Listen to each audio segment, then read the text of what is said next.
Halo, saya Dr. Nahla. Lagi-lagi saya akan ngomongin tentang COVID-19 atau yang mungkin lebih dikenal sebagai virus corona. Mudah-mudahan belum pada bosan dan jangan sampai bosan dulu karena banyak sekali informasi sekarang yang beredar, belum tentu betul, masih banyak hoax-hoax yang harus dibasmi, dan bagi teman-teman yang bisa mendapatkan banyak informasi, semoga dapat juga meneruskan informasi ini karena apa yang kita lakukan harus kita mulai dari diri kita sendiri dan kita ajak teman-teman di sekitar kita untuk melakukan hal yang sama. Yang mau kita bahas dan mau saya tekankan sekali lagi adalah bahwa virus corona ini atau yang dinamakan virus SARS-CoV-2 ini adalah virus yang sangat baru. Apa dampak dari fakta bahwa ini adalah virus yang baru? Yang pertama, berarti kita belum tahu pasti sifat dari virus ini. Yang kedua, kita belum tahu pasti efek dan berapa lama efek yang akan disebabkan oleh virus ini. Yang ketiga, belum ada obat yang betul-betul efektif untuk melawan virus ini. Yang keempat, belum ada vaksin yang bisa mencegah seseorang untuk tidak terinfeksi virus ini. Jadi itu yang teman-teman harus selalu ingat. Informasi ini bukan untuk membuat teman-teman panik, tapi untuk membuat teman-teman lebih waspada bahwa memang apa yang sedang kita hadapi ini betul-betul nyata. Dan bersama-sama kita bisa mencegah penularan virus ini lebih luas. Secara umum ketika virus masuk ke dalam tubuh kita, gejala yang ditimbulkan itu mirip-mirip. Demam, sakit kepala, lemah, letih, lesu, pegel-pegel, seperti itu. Bagaimana dengan virus yang masuk spesifik langsung ke infeksi saluran pernapasan? Ada pilek, hidung meler, hidung tersumbat, nyeri tenggorokan, batuk, sesak nafas, nyeri dada. Gimana dengan virus SARS-CoV-2 atau virus corona? Gejalanya sangat bervariasi. Jadi gejala-gejala yang tadi saya sebutkan itu bisa ada pada orang yang terinfeksi virus ini. Dan juga jumlah gejala yang timbul itu juga bervariasi. Apa sih yang menyebabkan gejala ini sangat bervariasi? Daya tahan tubuh masing-masing orang. Jadi kalau kita nih yang sebagai anak muda, sehat, nggak ada penyakit, daya tahan tubuhnya baik, kemungkinan gejala yang kita alami ketika kita terinfeksi virus ini sangat ringan atau bahkan sama sekali tidak ada gejalanya. Sekali lagi saya tekankan, orang dengan daya tahan tubuh yang baik itu bisa tidak ada gejalanya walaupun virusnya sudah ada di dalam tubuh kita.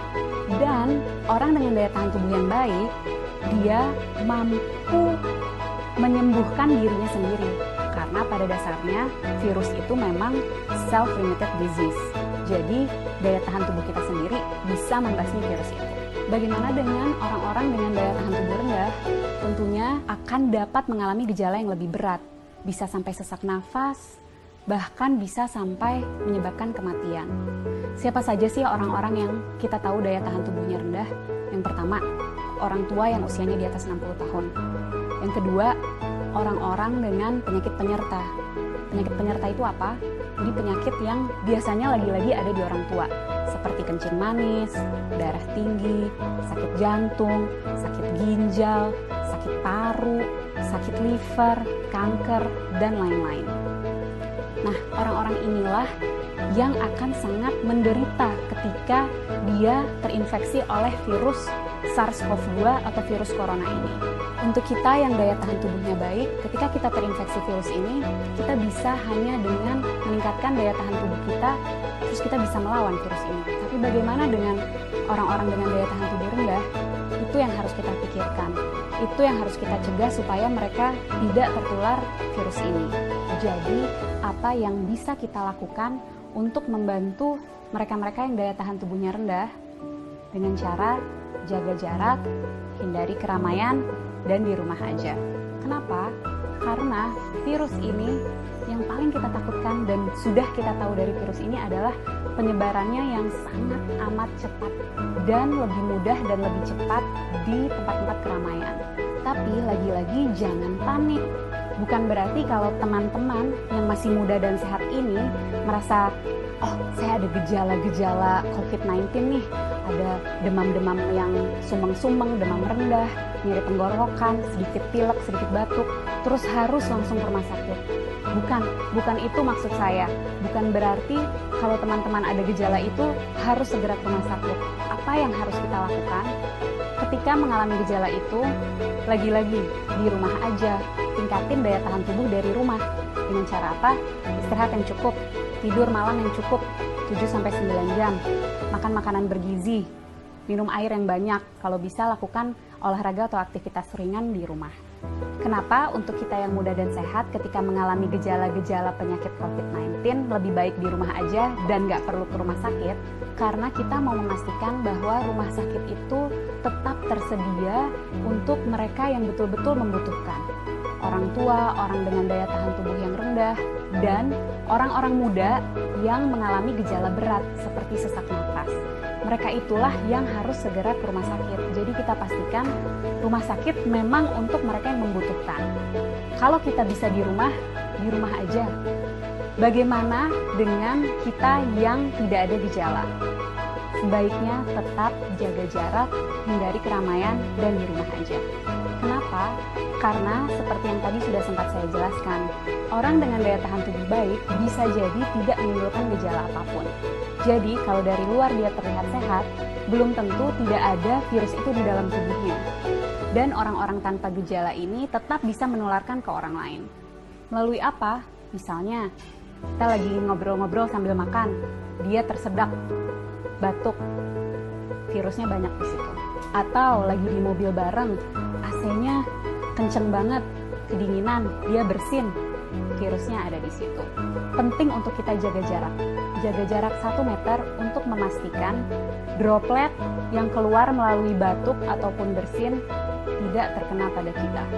Penting sekali untuk kita untuk selalu cuci tangan dengan cara yang benar dan sering-sering untuk memastikan jika secara tidak sengaja kita menyentuh droplet itu, kita bisa membersihkannya. Dan yang juga penting, jangan menyentuh wajah dengan tangan kita yang belum bersih. Kenapa? Karena virus akan lebih cepat menyebar, lebih cepat masuk melalui mukosa mata, hidung, dan mulut. Penting untuk kita menghindari keramaian untuk memutus rantai penularan ini. Penting untuk kita di rumah aja supaya kita bisa terus meningkatkan daya tahan tubuh kita untuk dapat melawan virus ini. Bagaimana untuk kita yang tidak bisa di rumah aja, terpaksa harus bekerja di luar atau harus pergi keluar, tetap usahakan untuk menjaga jarak. Jaga jarak 1 meter dan usahakan sebisa mungkin menghindari keramaian. Jangan lupa untuk selalu menjaga kebersihan dengan mencuci tangan yang bersih. Kalau tidak bisa menemukan air dan sabun, kita bisa menggunakan sanitizer. Para peneliti, dokter-dokter, farmasis, tenaga medis, dan semua sedang berusaha mati-matian untuk mencari obat dan vaksin dari virus ini. Mari kita berperan membantu mereka dengan cara jangan panik tapi tetap waspada. Kita jaga jarak, hindari keramaian, dan di rumah aja. Nggak perlu ke rumah sakit kalau gejalanya ringan. Pastikan rumah sakit tersedia untuk mereka yang membutuhkan, orang-orang tua, orang dengan daya tahan tubuh rendah, dan orang-orang dengan gejala yang berat seperti sesak napas. Yuk teman-teman, kita bareng-bareng lawan virus SARS-CoV-2 ini. Dan untuk teman-teman medis, tetap semangat.